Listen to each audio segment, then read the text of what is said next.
LFA fans, Abel Guillen. I'm here with Victor Altamirano at 6-1. He's going to be fighting Chris Ocon, who is 4-1. Both of you guys are coming off of your sole losses. The last time I got to talk to you, you were fixing to fight Camilo. That's correct. It was like I think it's LFA 78, if I'm not mistaken. You finally got on that card. You were pretty excited.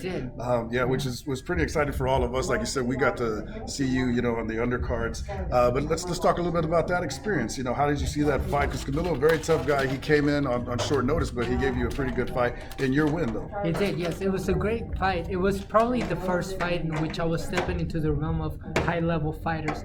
All the fighters that I fought before were very dedicated martial artists, but this guy had a lot of experience and under his belt, so I knew that, okay, this is not going to be a fight in which I'm going to be able to feint things or be lazy with any technique. I need to stay on top of him, and I need to make sure that every technique is executed on time and correctly. So making that first move into the higher level realm was very exciting for me.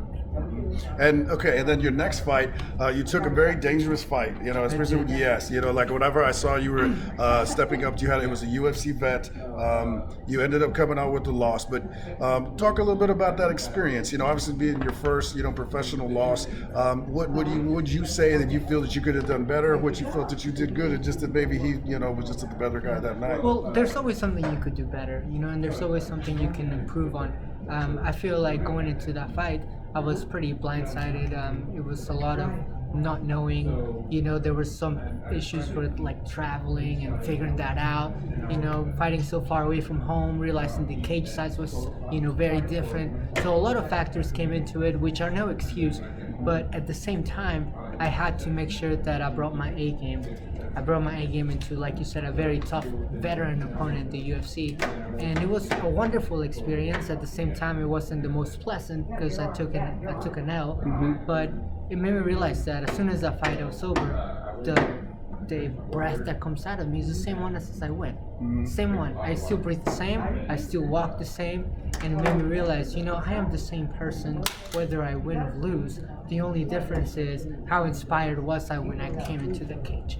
And to be honest, I wasn't very inspired to be walking into that cage. LFA is my home.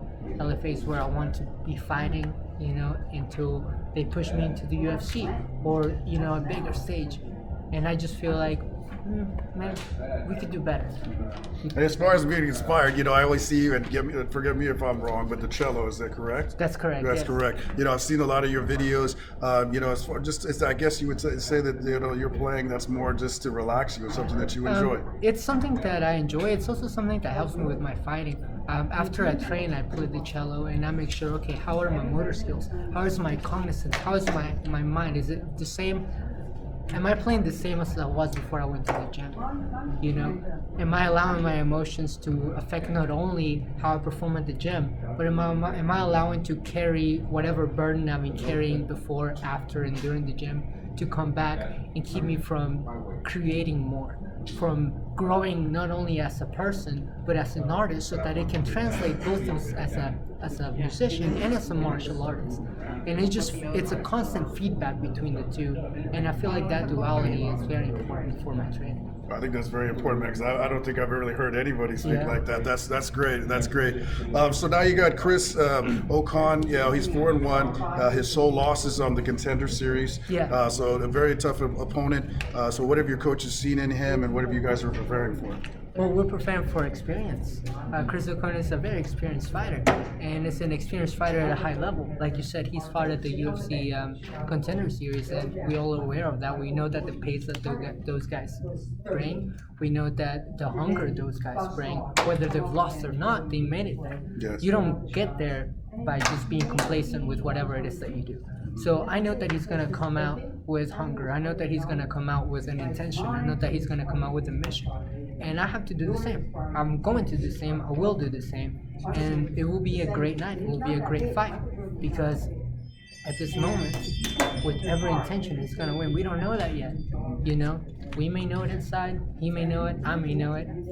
But the fun part is that we all get to see it soon. Yeah, yes. And Victor, you always get me excited, man. You're always confident. It's always great to watch you fight. And I always do this. As far as like all the people, I know many of your coaches, but talk a little bit about your gym and the coaches and the people that go into making you the fighter. My coaches, my team is very wonderful. I have my coach Juan Tatum, my main coach, my main MMA coach. He's of course always pushing me to be the best, pushing everybody at the gym to be the best, and in doing so, the whole gym just pushes back and says, "Hey, we are the best. You are the best." And whoever's competing at the fight, whether it's a tournament, a jiu-jitsu, an MMA match, they just mirror that energy and they say, "Hey, we are the best, and you are we. You are the best." We have other people fighting. We have Destiny Oldenkamp and David Luna making his pro debut, and they're carrying that with us. So my team, my coaches, Juan, Michael Malone, and then Tony Lemons, we're there. We're going to be there. We're going to be in the back. A whole team peak performance is going to be pushing us because maybe it's just me, maybe it's just our team, but excellence is something that we practice on a daily basis. It's not something that we aim for. It's something that we practice in the present. And I hope to be very present tomorrow. And I'm always excited to watch you fight, Victor. Come check out, Victor at the Bond Factory. It's going to be March 6th, or check it out on UFC Fight Pass. It's always exciting when you see Victor get in the cage. Thank you, sir.